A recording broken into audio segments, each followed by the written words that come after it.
now that we have completed pretty much all the expansion that we could, we are looking towards the home front, and we embrace banking so that we have more teching and of course an easier access to loans and such.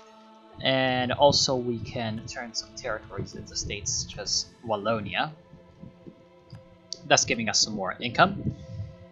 Looking to, of course, consolidate our hold on territories that we do own. There's still the problem of Flanders, however. They have a very, very large army, and they are allied to France. Soon enough, however, the will of the Lord will intervene in our favor, as you will see.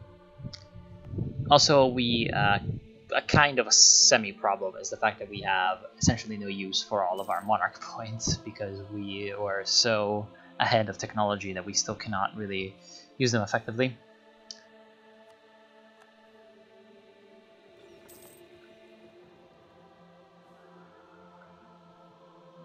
Some more is happening in the northeast with Denmark and Schleswig. Not too much of a concern for us, but still pretty important to know what Denmark is doing. As you can see now, our prestige is very, very high. And that, of course, makes me quite happy, as that increases lots of different things, such as morale of armies, and also it increases the chances of diplomatic actions succeeding, which is very good. And finally, the greater nobles are not angry anymore. So in general, the situation is getting much, much better. Also, our legitimacy is quite good. And as you can see, economically, our provinces seem to be recovering. We are also getting back a lot of manpower, and Luxembourg doesn't even have an army yet. So I am moving around and trying to, well, really get up close so that when the truce does end, we can just quickly go in and defeat them. They, as you can see, only have 1,000 men that they have recruited. So it really, the defeat of Luxembourg in the last war really hurt them a lot more than it hurt us. And that's pretty great. Unfortunately, we still cannot request military support from the greater nobles, so we have to recruit a general ourselves. Not the worst, but also not the best, Mr. Rogeson. Yes. So he's not exactly the best. Now at this point, we are basically ready to go in. We're just getting our army all organized and paid. Now, we did say that our leader, Willem IV, our duke, needed an heir, and he decides to father such on a bedmaid. So he's not, well, our heir is a bit of a bastard, so his legitimacy will not be the best, but it's fine, we take it. We'd rather have an heir who's quite illegitimate than no heir at all. Now we declare war using the wrong casus belli, unfortunately, as you will soon see.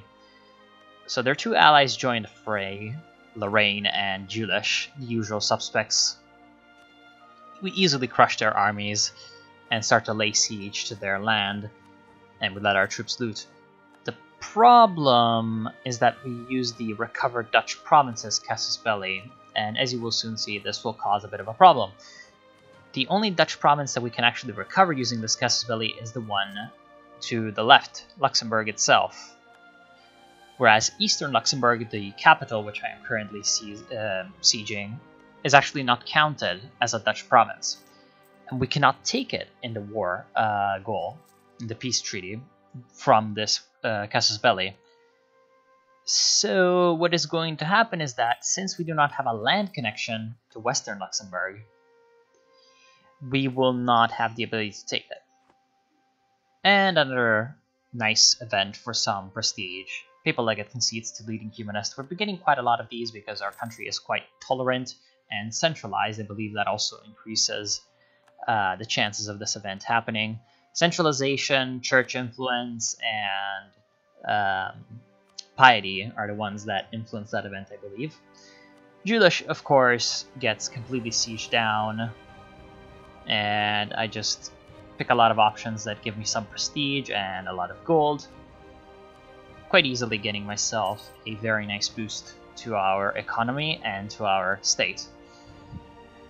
The other little problem would be Lorraine, and as you can see, I cannot select the province of the peace deal because I have no way of coring it, because it wouldn't be connected to my territory. That is very unfortunate. I have the option of turning them into my vassal, but I don't want to wait 40 years to annex Luxembourg, whereas if I were to just take some of their trade power or their money or end their rivalries, the truce time would be much lower, so then I would be able to annex them in the next war.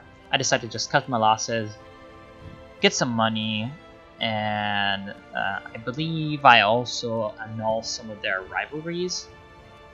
I also take out their cores on my land. Okay, so I take out their cores, take their money, and just decide to leave them be for another few years. It is no big problem. We didn't really lose a lot during the war, so it is quite the okay deal for us. So just reorganizing the army and sending it up north. Our army is by now quite decent. The problem is that everybody else around us that matters, also known as France, has a bigger one. So that is a big problem. Preparing for the next war, also I send a spy into Luxembourg to create a spy network, and I just turned on the army maintenance to get some extra coin to prepare ourselves, of course. Also, I'm checking out the prices of universities because I need to start increasing my education because, as you can see, I am sending students abroad. And somehow, Schleswig-Holstein manages to win the war against Denmark. Quite good on their part. So this results in the expansion of both Bremen and Schleswig-Holstein. Good on them. At this point, I'm also very close to this fast negotiations, something like it, which would... Oh, maximum monarch points.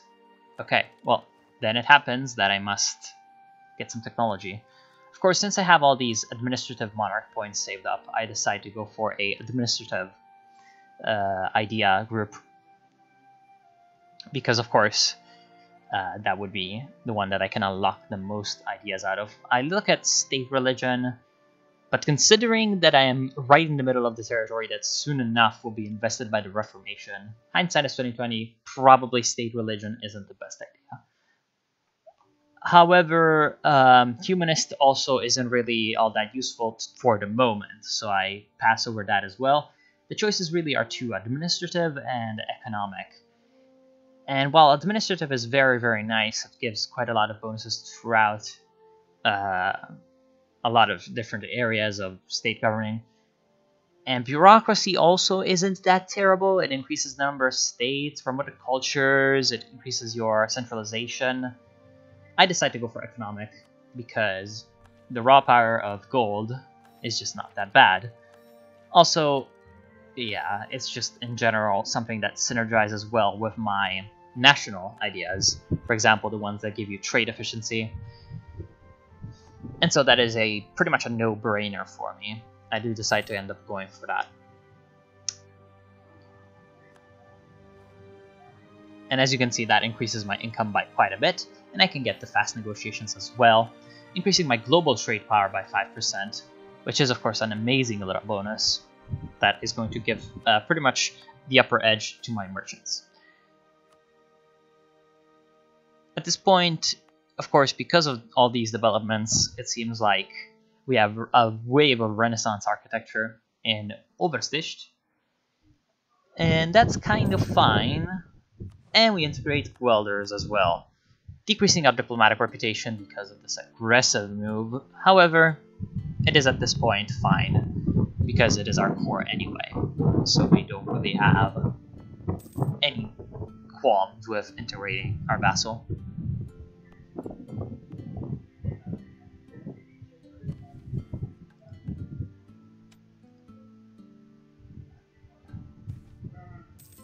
Unfortunately, the Emperor once again refuses our request to actually give us a royal crown, even though we've been improving relations quite a lot with Bohemia.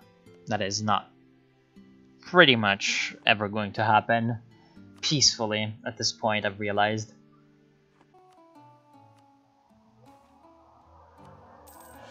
Finally, some good news. We get a Saint proclaimed, which increases our stability, and the greater nobles are once again behind us because of this, clearly recognizing our skill at managing our country. And finally, we get a little bit of a reprieve on the home front. Our prestige is high, our diplomacy is going pretty well, and at this point, I'm going to be looking towards the foreign policy, and at this point we have a big event. Burgundy inherits Flanders. So what that means is that 12,000 men army that was previously menacing our frontiers is gone, and Burgundy is a vassal of France, an autonomous vassal, but still a vassal. So what this means is that Flanders is now 100% within the French sphere of influence. Any pretense of its independence is now just basically a fake, and so we can consider that 100% French territory. That, of course, kind of worries me. So I look at more possible expansion routes, and Aachen seems to be a pretty decent one. It is just a little tiny city, and so we can easily go in and grab them because they also have no allies. At this point, we can also improve our military technology, but we're not going to do that quite yet. As you can see, Aachen has no allies. And they also have this modifier, which increases yearly prestige and trade power to he who holds Aachen, because it is the seat of Charlemagne. So it is, of course, quite the important place in the history of the Holy Roman Empire. At this point, we get a great event, the States General. Now, this means the States General are essentially the parliament of a medieval country, and when they come in and have a session, they can decide on various different things.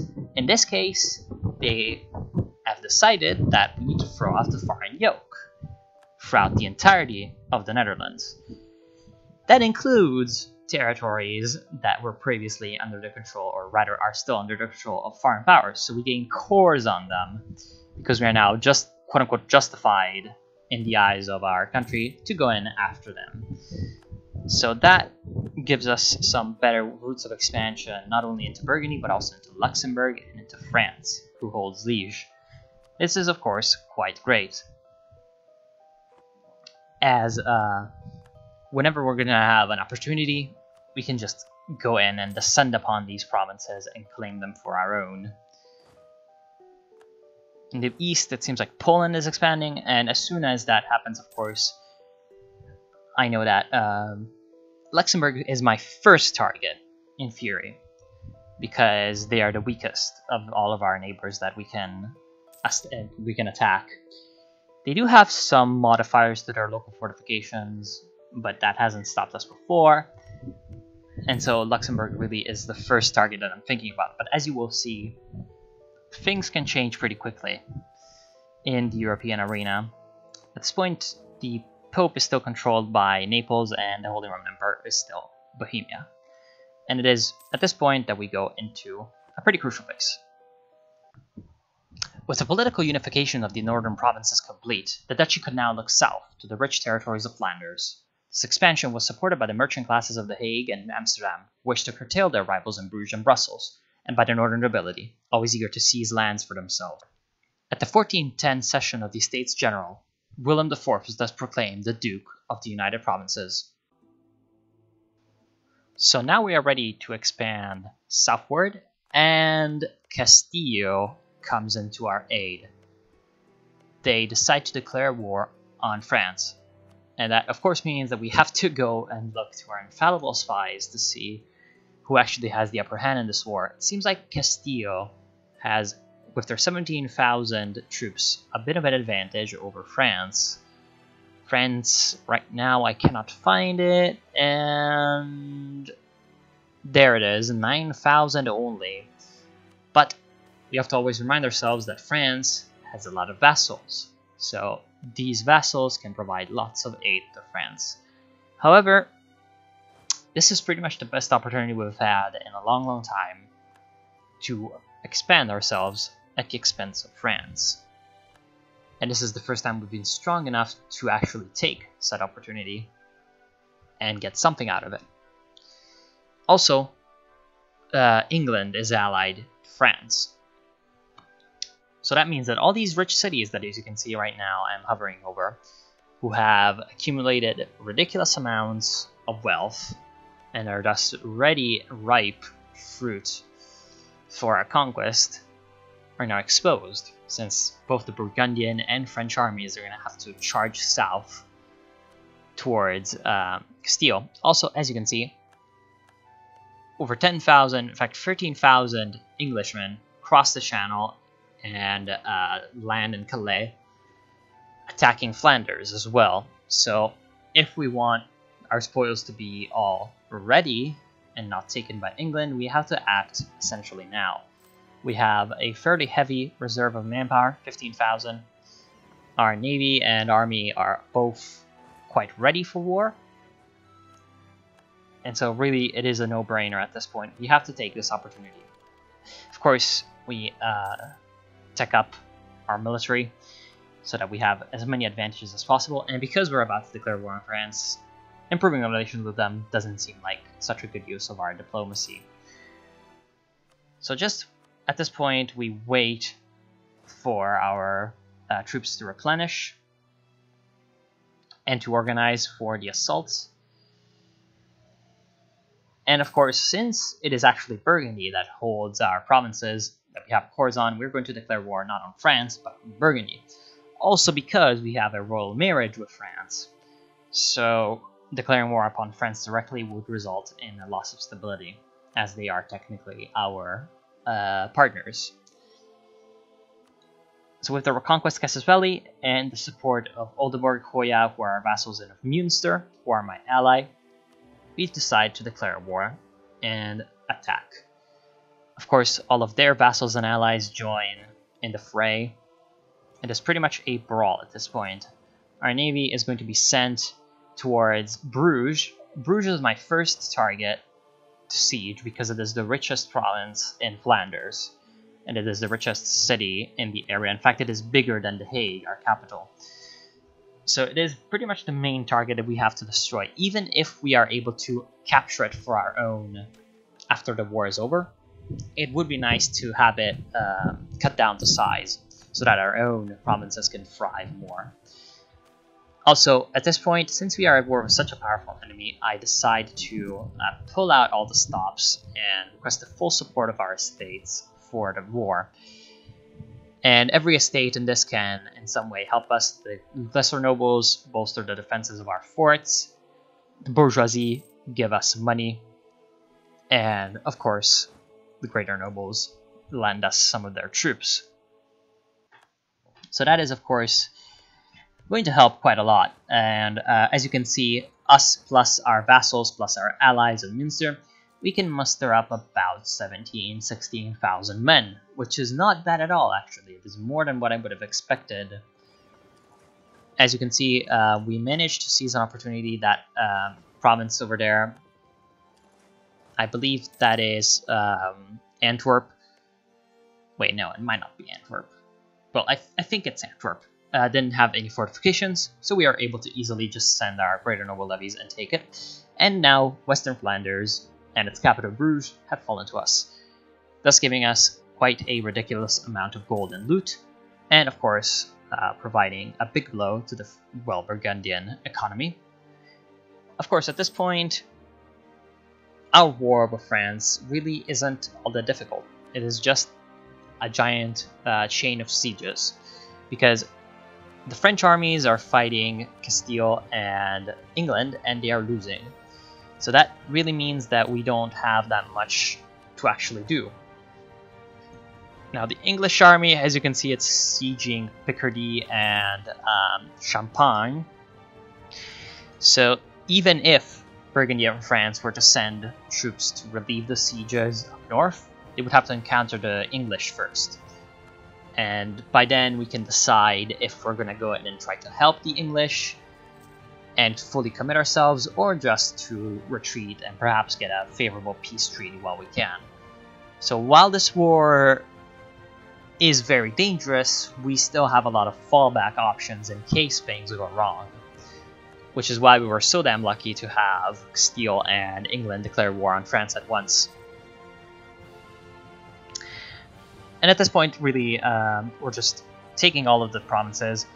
I'm looking towards which provinces have the most loot available to us, and I'm going for those first, so that we both damage their most important economic centers, and we also gain more ourselves. Thankfully, we also had good events due to the fact that we are reclaiming our territory. We retrieve a relic, and because of that, we have the option of building a holy site for the relic, which not only gives us prestige, but also increases the trade power in one of my provinces in which the relic is sent. At this point, the states thankfully send us more war contributions, and we have quite a lot of loot under our control. In the meantime, in the east, it seems like the Ottomans are expanding.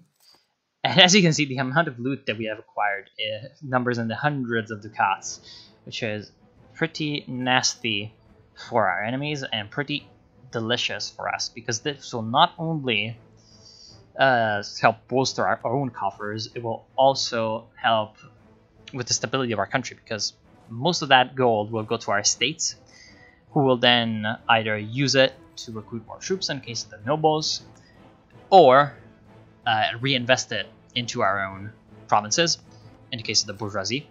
And of course, this will also increase the stability, because our states will be happy that we reward them for the war contribution. At this point, we are also thinking about Liege. Now, Liege is that snake of a province that France controls in our territory, which is a bit of a problem, because of course it's blocking a lot of our accesses to the south, to Luxembourg. Also, another problem with it is the fact that it just looks very, very ugly on the map. As you can probably guess, that your realm looks good is pretty much a main aim. Of course, it's a bit of a joke, but it's never too bad to have actually comprehensible borders. Thankfully, also, our economy is so strong at this point, partially also because the French economy is being sent into the proverbial you-know-what, that their trade power is by now diminishing in the trade nodes that we control near the Channel and the North Sea. So that is also bolstering our own economy in return. More holy relics are recovered. And yes, so what ends up happening is that we can maintain our troops at full maintenance and still make a positive at the end of the year, which is definitely a good thing. I'm looking towards which bonuses I can get with papacy, because one of the options with the relic recovered event is to send it to the Pope, which gives you some papal influence. But I see that really there aren't a lot of good options for now, so I just decide to once again build a shrine. Losing some ducats is fine. For the extra trade power, we will gain them back pretty easily.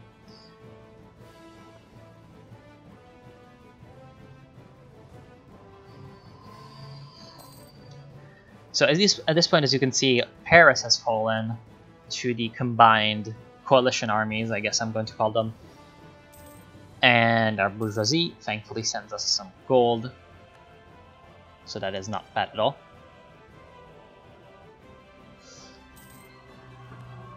Of course, due to all the sieging and the diseases, we have lost most of that manpower that we had accumulated. Basically 10,000 of our soldiers have already died or have deserted, so we get the manpower low effect. Now, the entirety of Flanders is under our control. We turn our attention towards Liege, which is not going to be a hard siege because it doesn't have any fortifications.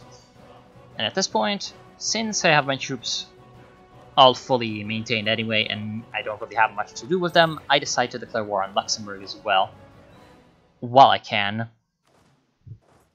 And with that, eliminate a possible other rival really quickly. Of course, Jülich and Lorraine, the usual suspects, do join the war.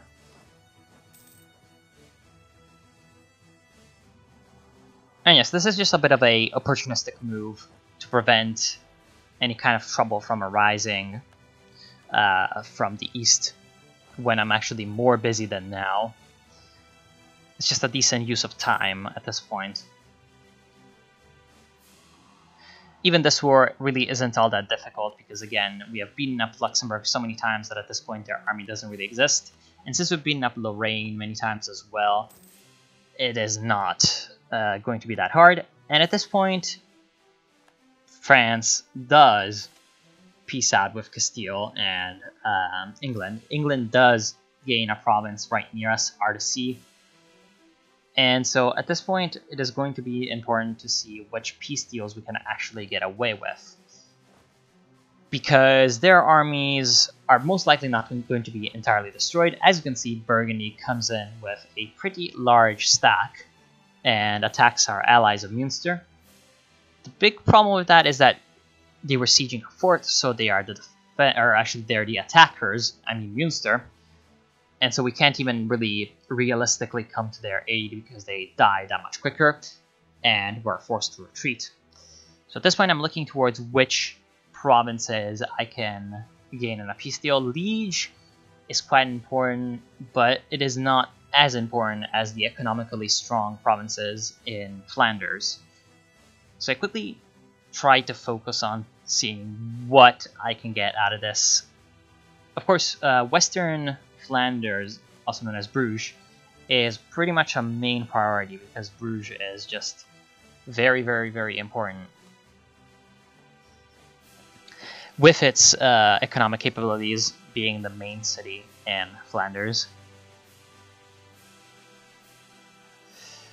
I'm also kind of eyeing Brussels, which is this one that I'm hovering over right now, because it isn't that expensive to take, and it is also a decent city with some good modifiers, so it wouldn't be that bad to capture as well. And of course Antwerp is another one that's big, being a pretty good port. However, I end up being kind of undecided. I mean, as you can see, Antwerp does have some good modifiers, and Brussels as well. But I think that maybe I can squeeze something else out of it. Of course, Burgundy then decides to turn back around, and I think better of it, because then who knows what could have happened. Maybe Burgundy could have gotten another victory on me. I see what other diplomatic options I have for weakening France, but there really aren't all that many at this point. Even with the low war score cost of some of these actions, such as returning cores, it really isn't all that strong for me. I'd rather strengthen myself at this point. And also, of course, there's always the option of taking some money, which is, of course, also counting Imperial Reconquest, because these are Imperial territories, and so since we capture them and since they are cores also, they do not suffer the unlawful Imperial territory modifier. And at this point, we can, of course, turn Flanders into a state, because all these territories are already our cores, regardless. And this pretty good result essentially means that Burgundy itself will be weaker in the next war we fight, as they will be able to support less troops, and by consequence, France will be weaker as well, because they will receive less tributes from Burgundy, and because they will, of course, have less troops from Burgundy in case of a war. And of course, this also means that we're going to be stronger as well. So overall, pretty happy with this war. It is really a big breakthrough. It is the first time we kind of defeat a great power, and so that is very, very important. At this point, I am free to just simply come into Luxembourg and easily smash whatever fortifications they have. My army is now able to fully concentrate on Lorraine and Jülich, which isn't going to be all that hard. And because I'm still technically requesting help from those estates, that's also kind of an excuse to keep that going, which is fine. And we siege Lorraine, which is the capital of Lorraine, unsurprisingly. And so we can gain quite a good recompense in terms of money. And that's quite satisfying. So at this point, as you can see, our treasury has swelled quite a bit. And keep in mind that the loot that we have acquired is still technically with our armies because we're still at war. So once that is going to be over, the war, then we're gonna also have all the ducats that we looted off of Flanders go back and flow back into our treasury. Julish, of course, falls pretty quickly now that all their allies are gone and they're forced to stand alone against my armies. And we can also grab ourselves some money from them. We could grab the province as well, but that would be unlawful imperial territory. We just decide to get trade power off of them, and I believe we annul their rivalry to Aachen, because only we can kill Aachen, damn it. And thankfully, Luxembourg this time can be fully annexed because of the Reconquest Casus Belli. As you can see, that is a huge amount of ducats that we have acquired. And with 760 ducats in our treasury, and still manpower in our reserves, and 4 new provinces, at this point we are truly, truly strong in Western Europe. And that is indeed quite good. As you can see, all those ducats are flowing back into our wealth.